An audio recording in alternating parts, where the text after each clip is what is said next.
Hello everyone, today I am back with my March wrap up, all of the books that I read and reviewed in the month of March. Starting out with the book that I rated the lowest, we have Mariah by Mary Wollstonecraft. So this is one of the texts that I had to read for my feminism and literature course, and this one I actually really quite enjoyed. I thought that for its time it was really quite a radical piece. I marked out quite a few instances here. This isn't everything, but anytime I came across a really openly feminist point of view, I highlighted in here. The main comments were obviously to do with husbands and wife, their relationship and what's kind of expected of marriage, and I ended up giving this one a 3.5 out of 5 stars. The only reason why I didn't give it more is because this is an unfinished work. Mary died before she was able to complete it, so at the end there are some of her notes. She was considering a few different possibilities for where the story could go, so we get to see some of her notes for plotting and things like that, but it definitely wasn't complete. So it wasn't a complete story.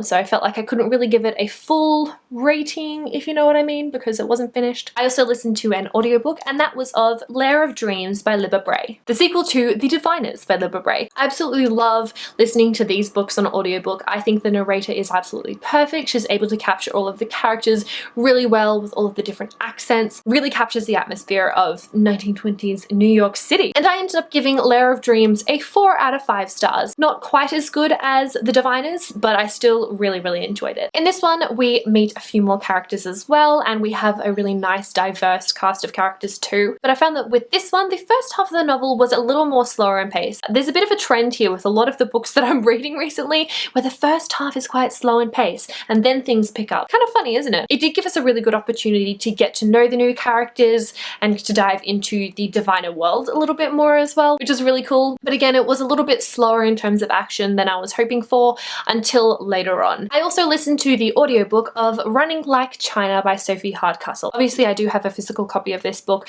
but I received a copy of the audiobook from Belinda Audio, so I decided why not give it a listen. So this is a memoir about someone who is suffering from bipolar disorder, and these are the types of books that I think everyone should read. It's not only beneficial for people that do suffer from a mental illness, but it's also the people that surround them, their family and friends, people who may know them. It sheds light onto a situation which they have little to no understanding of. So I ended up giving this one a 4 out of 5 stars. It was beautifully written. It's very rich in the metaphors and the imagery. I felt like at some points these were a little bit too much, or the metaphors were explained when it was kind of obvious what the intention was. But apart from that, I really enjoyed this. And the last thing that I read was The Yellow Wallpaper by Charlotte Perkins Gilman, another book that I read for my feminism and literature course. And this one is a much shorter story. I bought it on my e-reader and absolutely flew through it in like half an hour, and I really enjoyed this one. So it's about this woman who is ill, and her husband, who is a doctor, basically tells her to just rest. Don't do anything intellectual, don't read, don't write, do anything, literally just rest. So she basically stays up in this room that has this yellow wallpaper, and is basically this woman's decline into madness. It was so creepy. I really enjoyed it. I definitely recommend it. It was so cool. I originally gave it 4 out of 5 stars. I don't know why, because I really didn't have anything negative to say about it, so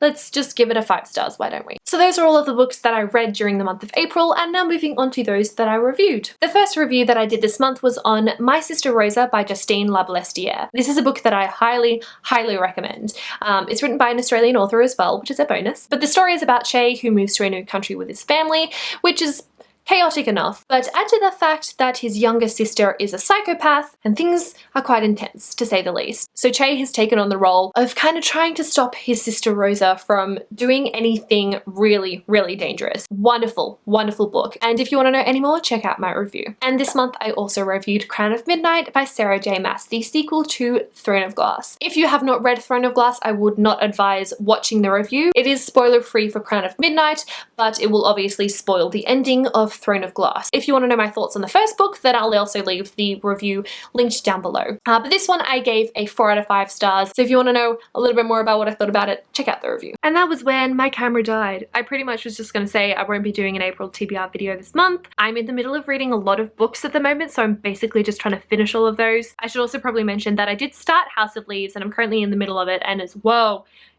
I'm really enjoying it. Anyway, thank you guys so much for watching this video. I hope you enjoyed it, and I'll see you next time. Bye!